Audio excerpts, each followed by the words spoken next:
22 सितंबर 2025 GST 2.0 या जिसे कहा जा रहा है नेक्स्ट जेन जीएसटी रिफॉर्म्स अब लागू हो चुके हैं। अब अगर आप घर की बात करें, हाउस होल्ड की बात करें, ग्रोसरीज की बात करें, एसेंशियल्स की बात करें तो 13% तक की बचत हो सकती है मिडिल क्लास हाउस होल्ड में। अगर वो लोग जो एक छोटी गाड़ी लेने का बहुत टाइम से सोच रहे हैं तो उनको 70,000 रुपए तक का डिस्काउंट मिल सकता है। बड़ी गाड़ियों में 1-1.5 लाख का भी कट देखा गया है। स्टेशनरी, क्लोथिंग, फुटवेयर, मेडिसिन की अगर हम बात करें तो सरकार कह रही है 7 से 12% की बचत होगी। प्रधानमंत्री नरेंद्र मोदी संडे को नेशनल टेलीविजन पर जाते हैं, लोगों को इंकरेज करते हैं कि वो इस जीएसटी सेविंग्स बचत फेस्टिवल में हिस्सा ले। ठीक उसी तरीके से जैसे बड़ी बड़ी कंपनीज बिग बिलियन डेज को प्रमोट करती हैं, उसी तरीके से सरकार कोशिश कर रही है कि लोग इस पर उत्साह दिखाएं, परचेस करें, डील्स निकालें, अपनी जो पर्स है उसको थोड़ा ढीला करें। सरकार ये इस पर एम्फोसिस इसलिए इतना दे रही है, इस समय इतना एम्फोसिस दे रही है क्योंकि हमारी इकोनॉमी के लिए ये बहुत जरूरी है कि लोग खर्च करें, लोग चीजें खरीदें। मोदी का कहना है कि जीएसटी रिफॉर्म्स जो सेविंग्स है उसको बूस्ट करेंगी, जो हर तबका है सोसाइटी को उसको छुएगी। उधर विपक्षी कांग्रेस पार्टी कह रही है कि नरेंद्र मोदी ने यह डिसीजन 8 साल बाद लेट लिया है, सोल ओनरशिप लेने की कोशिश कर रहे हैं, जबकि बेसिकली ये सरकार की गलतियां हैं, उसे ही ठीक किया जा रहा है। कांग्रेस पार्टी का कहना है कि जो रिफॉर्म्स है वो इनएडिक्वेट हैं, जो रेजोल्यूशन की मांग की गई थी स्टेट से उसको दिया नहीं गया है, extension of compensation for another 5 years एक मेजर डिमांड थी स्टेट्स की, उसको भी नहीं सुना गया है। लेकिन देशभक्त के आज के एपिसोड में फोकस करेंगे on the good and the bad. सबसे बड़ी जो प्लस पॉइंट है इस जीएसटी 2.0 रिफॉर्म्स का वो क्या है जिस पर कोई डिबेट नहीं हो सकता। दूसरा गुड न्यूज इस नवरात्रि में, दिवाली फेस्टिव सीजन में क्या है कस्टमर्स के लिए, आपके बटुए पर किस चीज पर इफेक्ट पड़ेगा उसके बारे में बात करेंगे। सरकार क्या चाहती है इस 2.0 रिफॉर्म से, 8 साल क्यों लग गए, अभी रिफॉर्म क्यों किया है, और क्यों शायद इस रिफॉर्म के बावजूद, सरकार के इस बड़े कदम के बावजूद जो मिडिल क्लास है, इकोनॉमिकली वीकर है सेक्शन, वो अभी भी खर्चा नहीं कर पाएगी। और इसीलिए हम कहते हैं कि ये जो जीएसटी 2.0 रिफॉर्म है हमारी इकोनॉमी के लिए एक स्ट्रेस टेस्ट है, एक बेंड टेस्ट है। जैसे आजकल आईफोन पर बेंड टेस्ट लगता है, उसी तरीके से हमारी इकोनॉमी पर भी एक स्ट्रेस टेस्ट है। अगर इसके बाद कंजम्पशन नहीं बढ़ता है तो उससे हम हमारी इकोनॉमी के बारे में क्या समझें, वो पता करने की कोशिश करते हैं आज के एपिसोड में। और साथ ही साथ कौन सी और इंप्रूवमेंट्स हैं जिसकी दरकार है जीएसटी में। सबसे पहले गुड न्यूज से शुरुआत कर देते हैं। आज के डेट में गुड न्यूज की वैसे में भी काफी जरूरत पड़ती है। जीएसटी एग्जेम्पशन है, जो प्रीमियम्स हैं आपके लाइफ और हेल्थ इंश्योरेंस में वो काफी कम होने वाले हैं। लाइफ और हेल्थ इंश्योरेंस काफी सस्ते हो गए हैं मंडे से। 18% उन पर जो जीएसटी लग रहा था अब वो हट गया है। सोचिए 8 साल से इसको लेकर लड़ाई चल रही थी। लोग कह रहे थे कि आप लाइफ और हेल्थ इंश्योरेंस पर इतना भारी भरकम जीएसटी कैसे लगा सकते हैं, यह एथिकल नहीं है। जुलाई 2017 से जीएसटी 18% लगाया गया है on premiums paid towards health insurance and life insurance. अब सोचिए कितना सरकार ने कलेक्ट किया है। अगर हम 2024 फाइनेंशियल ईयर की बात करें तो 16,400 करोड़ के आसपास जीएसटी सिर्फ हेल्थ केयर और लाइफ इंश्योरेंस से सरकार ने कमाया। इसमें से करीबन 8,100 करोड़ आया लाइफ इंश्योरेंस से और 8,200 करोड़ आया हेल्थ इंश्योरेंस से सरकार के पास। अब सरकार ने कहा है कि ठीक है, हम इस पर जीएसटी नहीं लगाएंगे। लेकिन सरकार का तो जो घाटा होगा वो तो अलग है, लेकिन आपका मुनाफा कैसे होगा, ये मैं आपको बहुत ही कुछ रफ रेट्स बता रहा हूं, लेकिन आपको इससे अंडरस्टैंडिंग हो जाएगी कि कितनी ज्यादा बचत होने वाली है। किसी के पास इंडिविजुअल हेल्थ इंश्योरेंस पॉलिसी है, उसका प्रीमियम था 35,400 रुपीज, अब बन गया 30,000। किसी के पास फैमिली फ्लोटर हेल्थ इंश्योरेंस है, माने पूरे परिवार के लिए, उसका प्रीमियम सालाना 59,000 रुपीज सोचिए था, तो अब वो 50,000 का हो जाएगा। सीनियर सिटीजन हेल्थ इंश्योरेंस वैसे में भी बहुत महंगा पड़ता है। सोच लीजिए किसी का 88,500 का इंश्योरेंस था, अब वो 75,000 का हो जाएगा। 13,500 रुपए की बचत हो जाएगी। और अगर क्रिटिकल इलनेस का किसी का कवर सोच लीजिए 23,600 का था, तो वो सिर्फ अब 20,000 का हो जाएगा। बेसिकली कहने का यह मतलब है कि अब तो आपके पास कोई एक्सक्यूज नहीं है, इंश्योरेंस को अपनी जिंदगी का एक हिस्सा जरूर बना लीजिए। क्योंकि आज के डेट में मिडिल क्लास खासकर, उनके मंथली बजट को मैनेज करना वैसे में भी काफी कठिन हो चुका है। और उसके बीच में अगर मेडिकल इमरजेंसी हो जाए तो पूरा का पूरा आपका बजट बिगड़ जाता है। ऐसे सिचुएशन से बचने के लिए हेल्थ इंश्योरेंस बेस्ट ऑप्शन है आपके लिए, जो अब सरकार ने और भी सस्ता कर दिया है। आप दो जरूरी इंश्योरेंस तो जरूर कंसिडर करिए, health insurance and term insurance. इसको लेकर आप अपने आप को, अपने परिवार के भविष्य को सुरक्षित कर सकते हैं। हेल्थ इंश्योरेंस लेने पर अगर कल को कोई मेडिकल इमरजेंसी हो जाती है तो लाखों का खर्चा इंश्योरेंस कंपनी देगी। उसके मदद से आप वो कवर कर लेंगे। सिर्फ 500 से 600 रुपए प्रति माह प्रीमियम देकर लाखों रुपए का कवर आपके पास मिल जाएगा। उसके साथ आपको 30 मिनट क्लेम सपोर्ट और डेडिकेटेड रिलेशनशिप मैनेजर जैसी फैसिलिटीज भी आपको मिल जाती हैं। और साथ ही साथ टर्म इंश्योरेंस लेना भी जरूरी है, जो लाइफ इंश्योरेंस का प्योरेस्ट फॉर्म होता है। मैंने अगर आपको अचानक अनफॉर्चुनेटली कुछ हो गया तो आपकी फैमिली को फाइनेंशियली सिक्योर रख देता है ये इंश्योरेंस। सिर्फ 400 से 500 रुपए के मंथली प्रीमियम देने से आपको करोड़ों तक का कवरेज मिल सकता है। मोस्ट इंपॉर्टेंटली, जितनी कम एज से आप ये इंश्योरेंस लेंगे उतना कम प्रीमियम होगा। ये प्रीमियम लाइफ टाइम के लिए आपके लिए लॉक हो सकता है। तो जरूर इसको कंसिडर करिए। नीचे मैंने डिस्क्रिप्शन में लिंक भी देके रखा है, उसको जाकर स्टडी कीजिए। चलिए, ये बात तो हो गई हेल्थ और लाइफ इंश्योरेंस की, लेकिन उसके बाद सबसे ज्यादा एक्साइटमेंट देखा जा रहा है ऑटो सेक्टर में। टू व्हीलर्स जिनकी इंजन कैपेसिटी 350 सीसी से कम है, उनकी जीएसटी रेट को गिराकर 28 से गिराकर 18% बना दिया गया है। अब 98% जो इंडिया के टू व्हीलर मार्केट है वो ऐसे ही स्कूटर्स और मोटरसाइकिल्स पर है जो 350 सीसी से कम है, और इसीलिए भारी भरकम गिरावट दिखने को मिल रही है ऐसे मार्केट में। बजाज ने अपने टू व्हीलर्स, केटीएम मोटरसाइकिल के प्राइसेस 20,000 रुपए तक गिरा दिए हैं। स्कूटर्स की बात करें तो एक्टिवा 110 110 जो काफी पॉपुलर मॉडल है वो करीबन 8,000 रुपए से ज्यादा सस्ता हो गया है। अगर आप गाड़ियों की बात करें तो देश का प्रिय स्कॉर्पियो वो 1.45 लाख कम हो गया है। एक्सयूवी 700 1.43 लाख कम हो गया है। अगर आप टाटा की नेक्सॉन मॉडल काफी पॉपुलर है वो 1.5 लाख ज्यादा सस्ता हो गया है। हैरियर 1.4 लाख ज्यादा सस्ता हो गया है। Hyundai वेन्यू आपको 1.2 लाख सस्ता मिलेगा। देश का प्रेम क्रेटा आपको करीबन 70,000 के आसपास ज्यादा सस्ता मिलेगा। सुजुकी की जिमनी 1.1 लाख ज्यादा सस्ता और इन्विक्टो 2.25 लाख रुपीस ज्यादा सस्ता। दिल्ली में तो काफी इस बात पर सेलिब्रेशन हो रहा है, खुशी की लहर दौड़ चुकी है, क्योंकि फॉर्च्यूनर 3.5 लाख रुपीस तक और सस्ता मिलने वाला है लोगों के लिए। तो अब दिल्ली में फॉर्च्यूनर की बाढ़ आने वाली है लग रहा है। होम अप्लायंसेस की और इलेक्ट्रॉनिक्स की बात करें तो एयर कंडीशनर्स आप एक्सपेक्ट कर सकते हो करीबन 2,800 से लेकर 6,000 रुपए तक का छूट मिलेगा, डिस्काउंट मिलेगा अब आपको ऑन स्प्लिट एसीज। वहीं डिश वॉशर्स में भी 8,000 रुपए तक का कट देखा गया है। अगर टेलीविजन की बात करें जिससे आप देशभक्त को भी बड़े स्क्रीन पर देख सके तो फिर एंट्री लेवल 43 इंच मॉडल्स में 2,500 to 5,000 रुपए का ड्रॉप देखा गया है। मिड रेंज जो कहा जाता है 55 to 65 इंच जो बड़े टीवी स्क्रीन पैनल्स होते हैं उस पर 3,400 से लेकर 20,000, और जो प्रीमियम टीवी सेट्स होते हैं माने 100 इंच वाले बड़े मैसिव, उसमें मैसिव रिडक्शन भी है, 85,000 86,000 तक का रिडक्शन है। लेकिन जो चीज जिससे इकोनॉमी के पहिए फिर से चलने लगेंगे, कंजम्पशन बढ़ने लगेगा, वो है डेली एसेंशियल्स। छोटी छोटी चीजें जो लोग खरीदते हैं, bathroom essentials, hair oil, toilet soap, shampoo, toothbrush, toothpaste, सब अब 5% टैक्स ब्रैकेट में आ गए हैं, जिससे डेली हाइजीन और अफोर्डेबल हो गया है। फूड आइटम्स में जीएसटी रिडक्शन 5% तक हो गया है, जिससे मिल्क, चीज, बटर, घी, chocolate, biscuit, snacks, pasta, noodles ये सब और सस्ते होने वाले हैं। मिडिल क्लास की फैमिली स्पेंडिंग अगर 8,000 से 10,000 रुपए मंथली हो रही थी इन आइटम्स पर, तो 800 से 1,000 रुपए तो आपके बचने वाले हैं। उसके ऊपर कंप्लीटली टैक्स फ्री हो चुका है ultra high temperature milk, pre package paneer और जो सारे इंडियन ब्रेड्स हैं, माने चपाती, रोटी, पराठा। अब यह मत पूछिएगा कि इन पर अभी तक जीएसटी क्यों लग रहा था, लेकिन सरकार ने अब यह बात समझकर इनमें से जीएसटी हटा दिया है। वहां एजुकेशन में अगर हम बात करें, जहां स्टेशनरी आइटम्स पर भी, नोटबुक्स पर भी, maps, pencil, crayon, rubber, cutter, जिस पर सरकार 12% लगा रही थी जीएसटी, अब या तो 5% या तो 0 तक कर दिया गया है।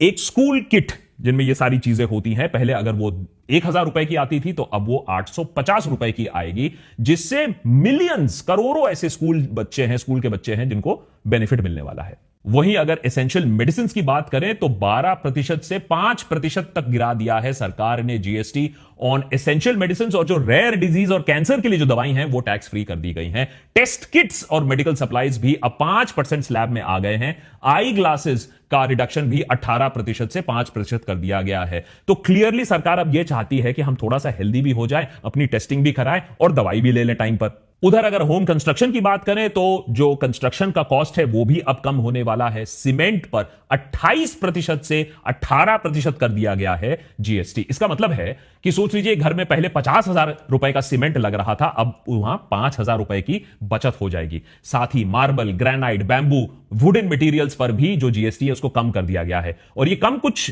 ये छोटी रकम नहीं है। सोचिए 50 लाख का अगर कोई घर है तो वो सेविंग्स जो अब होने वाली है 3 से 4 लाख रुपए की सेविंग्स होने वाली है। चलिए, ये तो हमने गुड न्यूज आपको बता दिया, लेकिन ऐसा नहीं है कि इसके पीछे एक स्टोरी नहीं है। और देशभक्त पर हम हमेशा हेडलाइन से आगे जाकर जो उत्सव है उसके पीछे जो प्लानिंग है उसके बारे में भी हम हमेशा बात करते हैं। अगर आपने पार्ट 1 हमारा एपिसोड नहीं देखा है जीएसटी का, उस पर देख लीजिएगा कि जीएसटी को अब क्यों लाया गया, 8 साल बाद क्यों लाया गया, सरकार ऐसे सिचुएशन पर क्यों आ गई कि आनंद फानंद में ये चेंजेस उनको करनी पड़ी। ये कोई गिफ्ट नहीं है सरकार की तरफ से, ये बात आप समझ लीजिए। कंजम्पशन हमारे देश में कम हो रही थी, इकोनॉमी के पहिए धीरे हो रहे थे। सरकार चाहती है कि एक चिंगारी देकर, आग लगाकर फिर से इकोनॉमी में फिर से दम भर दिया जाए, स्टीम आ जाए, जिससे इकोनॉमी के पहिए फिर से चलने लगे। और दूसरा रीजन यह है कि जो ट्रंप अंकल काम कर रहे हैं, जो कांड कर रहे हैं, जो 50% टैरिफ इंपोज कर दिया है, उससे हमारी इकोनॉमी को जो धक्का लगने वाला है उसे काउंटर करने के लिए एक बड़ा कदम तो जरूरी था। साथ ही साथ लेबर इंटेंसिव इंडस्ट्रीज देखिए कैसे textile, handicraft, leather, footwear, toys, इन सब चीजों में जीएसटी कम करके सरकार चाहती है कि यहां जो लोगों का जो नौकरी है, उनकी लाइवलीहुड है, जो इंडस्ट्री है, वो और फले फूले और आगे बढ़े, ठप ना पड़ जाए। ऑटोमोटिव सेक्टर की बात करें जो कि हमारे देश का एक की ग्रोथ ड्राइवर है, उसके लिए बूस्ट तो मिलेगा ही। छोटी गाड़ियां और बिकेंगी, मोटरसाइकिल्स, स्कूटर जिनकी सेल्स कम हो रही थी वो भी बिकेंगी। अब ये बात कोई छुपी नहीं है किसी से कि ये जो बड़े मैन्युफैक्चरर्स हैं इनकी स्टॉक यार्ड्स में इतनी गाड़ियां भर गई थी कि अब स्टॉक यार्ड में भी जगह बाकी नहीं रह गई थी, लोग गाड़ियां नहीं खरीद रहे थे। इसीलिए इसको आगे बढ़ाने के लिए, पुश देने के लिए, लोगों को इंकरेज करने के लिए यह किया गया है। साथ ही कुछ फाइनल पॉइंट्स भी हैं जीएसटी में। लॉन्ग स्टैंडिंग डिस्टोर्शन भी है, इन्वर्टेड ड्यूटी स्ट्रक्चर है, टेक्सटाइल, फर्टिलाइजर, रिन्यूएबल, उनको ठीक किया जा रहा है जिससे हमारी एमएसएमई सेक्टर, हमारी जो छोटी कंपनीज हैं, वो ग्लोबली कंपेटिटिव बन पाए। सिमिलरली जीएसटी रजिस्ट्रेशन स्कीम जो small and low risk business है, इसको इस तरीके से इंट्रोड्यूस किया गया है कि अब ये ऑटोमेटेड हो जाएगा और 3 दिन के अंदर आपको जीएसटी ऑटोमेटेड अप्रूवल्स मिलने लगेंगे। सरकार ने इसको इसलिए किया है क्योंकि जो एंट्री बैरियर है उसको आपको और सिंप्लीफाई करना होगा, कंप्लायंस कॉस्ट कम करना होगा, फॉर्मलाइजेशन आपको इंकरेज करना होगा। हमसे बात करिए, हम एक छोटी सी कंपनी अगर चलाते हैं तो उसमें भी जीएसटी कंप्लायंस के लिए हमें अपना सर फोड़ना पड़ता है दीवार पर। तो यह बहुत जरूरी है अगर आप small medium companies, micro companies को इंकरेज करना चाहते हो, जीएसटी फ्रेमवर्क में लाना चाहते हो, इंस्पेक्टर राज आप खत्म करना चाहते हो। याद रखिए, एमएसएमई हमारे इकोनॉमी की बैकबोन है। नौकरियां, एक्सपोर्ट, इनोवेशन सब यहां से आता है। A1 A2 से देश नहीं बनता है, छोटे और मीडियम कंपनी से देश बनता है। तो अगर आप ब्रॉडर मैसेज देखिए, सरकार अच्छा काम कर रही है। ये स्ट्रीमलाइन 2 रेट जीएसटी स्ट्रक्चर, एक standard rate of 18%, merit of 5% और एक डीमेरिट या सिन टैक्स कह लीजिए ऑफ 40% सिलेक्ट गुड्स के लिए, ये इंटरनेशनल जो सिस्टम है उससे अलाइन कर रही है। एडवांस्ड इकोनॉमीज में भी इसी तरीके की एक टैक्स स्ट्रक्चर होती है। ये नहीं है कि 4-5 स्लैब्स हो, तो वहां तक तो ठीक है, लेकिन क्या ये सब काम कर पाएगी? क्या ये इकोनॉमी को वापस पटरी पर ला पाएगी?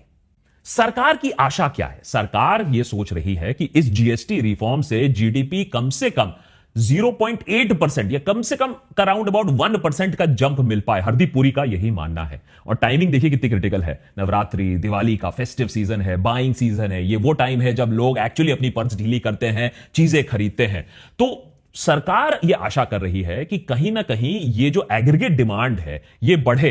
कुछ एस्टिमेट्स तो ये कह रहे हैं कि करीबन 2 लाख करोड़ तक का मल्टीप्लायर इफेक्ट होगा। जब लोग खरीदेंगे तो इकोनॉमी चलेगी, फिर और लोग खरीदेंगे और इसी तरीके से पहिया और फास्ट चलने लगेगा। अब गवर्नमेंट कह रही है कि जो इनिशियल इंपैक्ट होगा, लॉस नहीं कह रही है, सरकार कह रही है कि इतना पैसा हमने कम लेना किया है तो करीबन 50,000 करोड़ का नुकसान होगा। लेकिन सेबी की रिसर्च काफी ऑप्टिमिस्टिक है।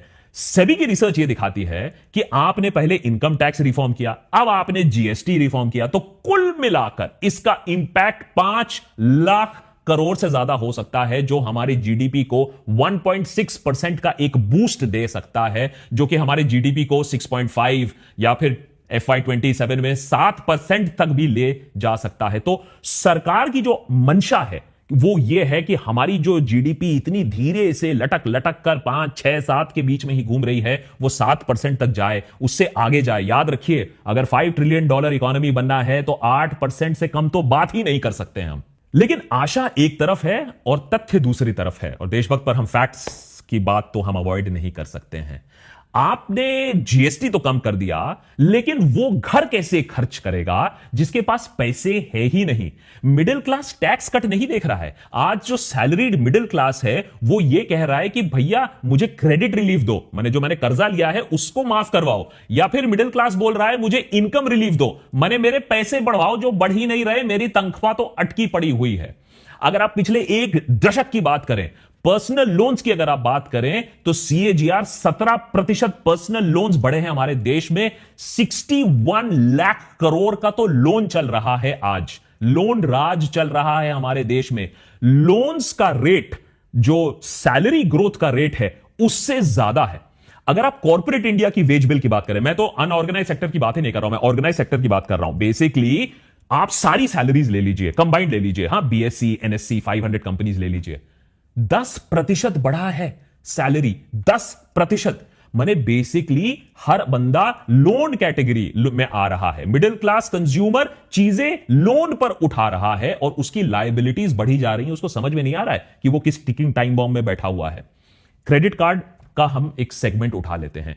आउटस्टैंडिंग क्रेडिट बैलेंस कितना है? 25% एनुअली ग्रो कर रहा है और कंज्यूमर्स रुक नहीं रहे हैं। क्रेडिट कार्ड के ऊपर से एटीएम से पैसा भी निकाल रहे हैं, वो पैसा जिसका इंटरेस्ट रेट 39% से 49% एनुअली बैठता है। करंट आउटस्टैंडिंग अगर हम क्रेडिट कार्ड की बात करें, माने परचेजेस, कैश विड्रॉल की अगर हम बात करें, तो करीबन 3 लाख करोड़ का है। अगर हमारे देश में 111 मिलियन क्रेडिट कार्ड यूजर्स हैं, तो उसमें से 25-26% रिवॉल्वर्स हैं। मरे वो लोग जो सिर्फ एक मिनिमम अमाउंट ड्यू पे करते हैं और बाकी का इंटरेस्ट पर चढ़ता है। और भी बारीक बात बताता हूं, सोना एक हेज अगेंस्ट इन्फ्लेशन है, एक हार्ड एसेट है कि जो क्राइसिस के समय इस्तेमाल किया जा सके।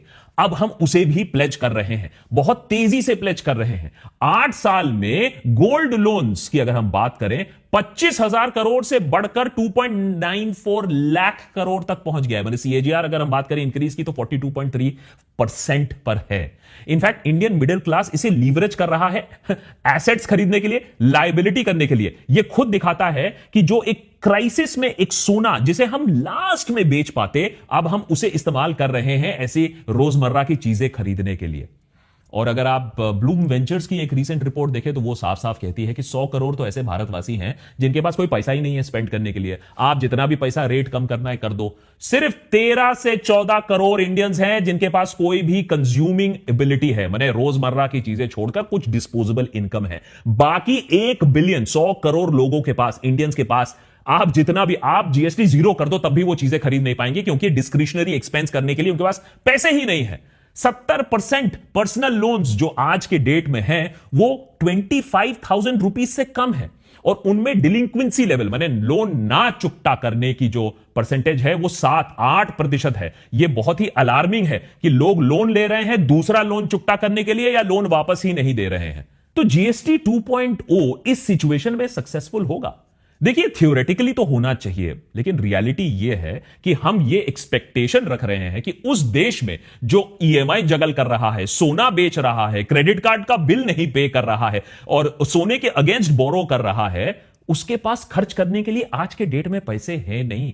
ये टैक्स कट उन इकोनॉमीज में काम आता जब लोगों के पास डिस्पोजेबल इनकम होता, लेकिन आज इंडिया में वो चीज है नहीं। हम ऑलरेडी एक डेट बॉम्ब में बैठे हुए हैं, और इसीलिए मैं कह रहा हूं जीएसटी 2.0 एक स्ट्रेस टेस्ट है। आपने सैलरी में, आपने इनकम टैक्स में टिंकरिंग किया, आपने जीएसटी स्लैब्स कम किए, अच्छी बात है। 8 साल लेट किया लेकिन किया। लेकिन अब अगर इस सिचुएशन में इतने अच्छे फेस्टिव टाइम पर अगर इकोनॉमी इसमें बूस्ट नहीं दिखाती है, तब आप समझ पाओगे कि हमारे देश में जो इकोनॉमिक स्ट्रेस है वो कितनी ज्यादा है। अगर यह दिखता है, अगर बूस्ट नहीं होता, मैं भी चाहता हूं कि बूस्ट दिखे साफ तरीके से, अगले 2-3 महीने में बूस्ट दिखे, लेकिन अगर नहीं होता है तो एक बात तो हमें समझनी होगी कि हमें सिर्फ और सिर्फ इमरजेंसी वॉर मोड में अपनी इकोनॉमी पर बात करनी होगी। प्रॉब्लम यह है हमारे देश में इकोनॉमी को लेकर आज कोई बात नहीं करता, कॉन्वर्सेशन इकोनॉमी पर नहीं है, मेक इन इंडिया पर नहीं है, ग्रोथ पर नहीं है, जीडीपी पर नहीं है। हम अभी भी अस वर्सेस देम में और पॉलिटिक्स में और ऊंची हरकतों में लगे रहते हैं। तो फिर हम ग्रो एज ए नेशन कैसे करेंगे? तो जीएसटी 2.0 बहुत अच्छा चीज है, 8 साल बाद आया, लेकिन आया।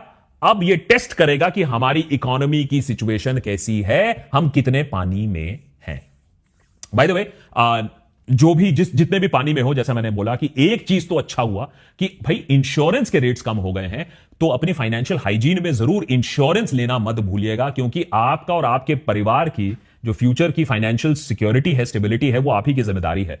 डिस्क्रिप्शन में मैंने एक लिंक दिया हुआ है, आप खुद जाइए, ट्रस्टेड कंपनीज को कंपेयर करिए, देखिए आपको क्या बेस्ट प्लान मिल रहा है। ऑनलाइन परचेज करेंगे तो और भी 15 से 25% का आपको डिस्काउंट एक्स्ट्रा मिलेगा। सो एटलीस्ट इस चीज का तो फायदा उठाइए, और उसके बाद जाइएगा इंटरनेट पर डील ढूंढने के लिए कि कौन सा टीवी, फ्रिज, गाड़ी वो खरीदनी है आपको।